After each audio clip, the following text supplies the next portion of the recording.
La maîtrise des coûts. Alors, les activités consomment évidemment des ressources et justement, l'analyse à base d'activités, c'est fait exprès, ça a été pensé pour essayer de maîtriser les coûts.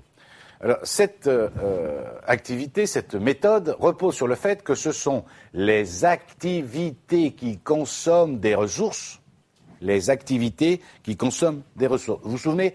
Activité de manutention, activité de contrôle, activité d'usinage. Ce sont ces activités qui consomment des ressources et les ressources consommées sont qualifiées de charges habituellement. Quand on dit des activités qui consomment des ressources, entendez le mot ressources avec les méthodes traditionnelles comme étant des charges. D'accord ? Et pour agir sur le coût du produit, qu'est-ce qu'il faut faire ? Eh bien, il faut identifier les activités qui ajoutent de la valeur au produit.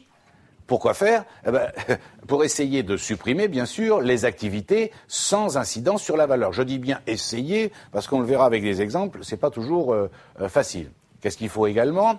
Identifier les facteurs qui sont générateurs de coûts des activités ou ce qu'on appelle des inducteurs de coûts. Nous en reparlerons tout à l'heure.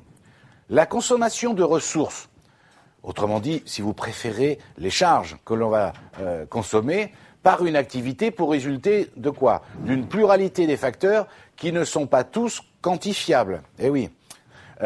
Et la relation entre les ressources consommées et les activités réalisées est donc directe. Et l'objectif de la comptabilité à base d'activités, la méthode ABC, c'est d'informer sur les générateurs de coûts quantifiables. Autrement dit, qu'est-ce qui coûte ?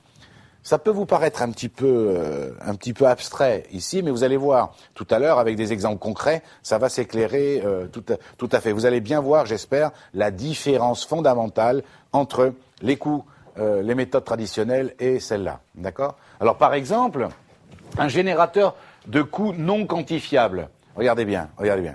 Générateur de coûts non quantifiables. Le niveau de qualité des approvisionnements. Le niveau de compétence du personnel, le design du produit, le niveau d'efficacité d'une technique, la mauvaise coordination. Ça, c'est pas quantifiable. Par contre, les coûts quantifiables, le temps de travail, le nombre d'interventions, le nombre de modifications des caractéristiques, le nombre de références, etc., etc. D'accord ? Donc, les activités consomment les ressources et les produits consomment les activités. Donc, je répète, les activités consomment des ressources, les activités, ça coûte, on est d'accord, et les produits consomment des activités, et ce n'est qu'en fait, indirectement, par l'intermédiaire des activités, que le coût des ressources est incorporé au produit. Donc, qu'est-ce qu'on va faire ? On va choisir pour chaque activité une unité de mesure de cette activité qu'on appelle un inducteur d'activité que vous pouvez, dans votre esprit, assimilé à des unités d'œuvre, sauf que ça s'appelle pas une unité d'œuvre, ça s'appelle un inducteur. C'est la même idée dans l'esprit, d'accord, par l'intermédiaire duquel le coût de l'activité est imputé au produit. Et donc, comme je vous disais tout à l'heure, on va totalement abandonner la distinction entre les centres principaux et les centres auxiliaires. Et ça, c'est évidemment très important. Parce que la méthode ABC, pour éviter l'arbitraire avec les méthodes traditionnelles de la répartition des centres auxiliaires, la méthode ABC va considérer que toutes les activités ont la même importance. Plus exactement, elles sont principales. Il n'y a pas d'activité auxiliaire. D'accord ? Donc, il n'y a pas de centre auxiliaire et des centres principaux. Tous les centres sont considérés comme étant des centres principaux. Donc, si vous comprenez ça, ça veut dire qu'il n'y a pas de déversement, comme on fait d'habitude, des coûts des centres auxiliaires vers les centres principaux, et aussi, il n'y a pas non plus de prestations croisées entre les centres auxiliaires. Donc, la relation entre les coûts et les causes qui les déclenchent n'est donc pas brouillée par des calculs de répartition. Parce que si on commence à croiser tout à l'intérieur, comme on le fait, on commence à mélanger tout en même temps.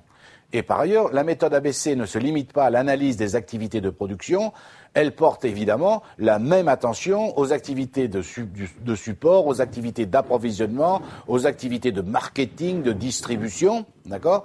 Et bien sûr, et c'est là où ça change beaucoup de choses, c'est que comme par hasard, ces activités d'approvisionnement, de marketing, de distribution, etc., eh bien, ces activités sont fortement créatrices de valeur pour le produit. Entendez, création de valeur, ça veut dire le client, si vous voulez, perçoit la valeur, est prêt à payer pour que par exemple, ce soit livré à temps chez lui, si on dit livré sous 48 heures, etc. Vous voyez, ça vaut, mais c'est très créateur de valeur. C'est-à-dire que le client le perçoit bien entendu. L'importance des charges indirectes. En fait, et écoutez bien, ça c'est très important, la méthode ABC, en fait, qu'est-ce que c'est ? Si je fais une toute petite synthèse super rapide, en fait, c'est une autre méthode, en fait, d'analyse des charges indirectes. Vous me suivez ? C'est une autre méthode d'analyser les charges indirectes. En revanche, bien sûr, la finalité, c'est la même. Calculer le coût de revient et le résultat de ce que l'entreprise fabrique, que ce soit quelque chose de type industriel ou que ce soit quelque chose de type une prestation de service, par exemple. Par exemple, calculer le coût d'un dossier comptable dans un cabinet d'expertise ou par opposition au coût d'un dossier social, au coût d'un dossier fiscal, etc. Donc ça peut marcher, bien sûr, avec les prestations de services. Donc la méthode ABC, c'est une méthode particulière d'analyse des charges indirectes. Et les charges directes, comme par exemple, ça ne change pas, le prix d'achat des matières premières, des composants, la main-d'œuvre, tout ce que vous voulez, elles sont, elles, affectées directement au produit. Mais ça ne va pas vous étonner, puisque les charges directes, elles ne posent pas de problème. Elles ne posent pas de problème avec la méthode des coûts complets. Enfin, avec les méthodes traditionnelles, les charges directes ne posent pas de problème, puisqu'on peut les affecter directement à un coût. Donc ici, on continuera avec la méthode ABC, bien sûr, de tenir compte des charges directes, par essence, mais ça ne pose pas de problème. C'est donc un traitement plutôt particulier des charges indirectes. Alors, autre différence importante, et vous allez là aussi le comprendre, vous allez voir, élimination de l'incidence des stocks d'approvisionnement et de produits intermédiaires. Alors, c'est à la fois un avantage et un inconvénient. Écoutez-moi bien, je vais vous le montrer avec un schéma tout à l'heure, dans quelques instants. Avec cette méthode-là, il y a un problème, en revanche, notamment évidemment dans les entreprises de production de type industriel. Le problème, quel est-il ? Ce sont les stocks. Alors, quelques secondes, quelques rappels. Eh oui, Laura, des stocks. Pourquoi problème ? Parce que je vous rappelle qu'avec les méthodes traditionnelles, je me situe bien, je ne parle pas des prestations de services là, je me situe dans l'entreprise de type industriel. Je vous rappelle que je vous ai asséné, d'aucuns disent trop asséné, mais la procédure, d'abord, qu'est-ce qu'on fait ? L'organigramme, le tableau de répartition des charges indirectes, mais après, qu'est-ce qu'on fait ? Un coût d'achat, un coût de production, un coût de revient. Plus exactement, on fait coût d'achat, fiche de stock, coût de production, fiche de stock, coût de revient, résultat analytique. C'est exactement ça la procédure. D'accord. Pourquoi on fait ça ? Pourquoi on ne fait pas directement un coût de revient ? Pourquoi on s'arrête à coût d'achat, coût de production ? On s'arrête parce qu'on est obligé, enfin si c'est le cas, s'il y a des stocks, on est obligé de tenir une fiche de stock et pour tenir une fiche de stock, il y a ne serait-ce qu'une rubrique qui s'appelle entrée. Et dans la rubrique entrée, il ne faut pas mettre le nombre. Il faut mettre le nombre, mais surtout la valeur. Donc, il faut calculer le coût de ce qui rentre en stock. Donc, si c'est des matières, il faut que je m'arrête au coût d'achat. Vous comprenez ?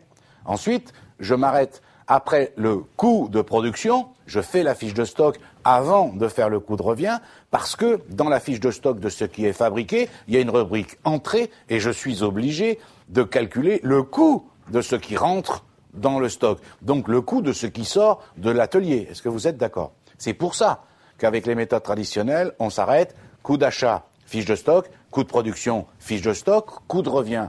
Je vous ai même mis dans le cours un exemple où je vous ai dit, il peut arriver avec une méthode traditionnelle, si c'est pas stocké à un moment donné, on passe directement à l'étape suivante. Vous vous souvenez, dans le cours où je vous rappelle que quand on fait l'organigramme, si c'est un triangle, ça veut dire que c'est stocké. Si c'est un rond, c'est pas stocké. Vous vous souvenez de ça?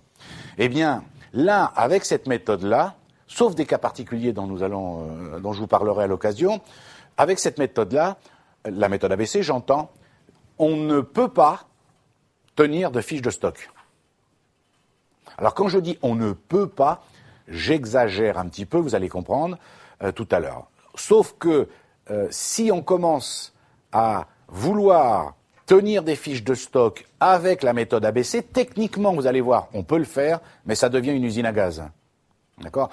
Ce que certains n'hésitent pas à mettre en avant pour montrer leur intelligence suprême. Le problème d'une usine à gaz, c'est qu'il y a un problème, plus personne ne comprend rien. D'accord? Je vous dis, c'est pour ça que la méthode ABC va avoir un avantage souvent très important dans les entreprises, c'est-à-dire que on va travailler en termes de stockage en juste à temps pour ne pas avoir justement de stock. Et si on travaille en juste à temps, évidemment, il n'y a plus de stockage et la méthode ABC peut s'appliquer parfaitement. S'il y a du stockage, écoutez bien ce que je vous dis,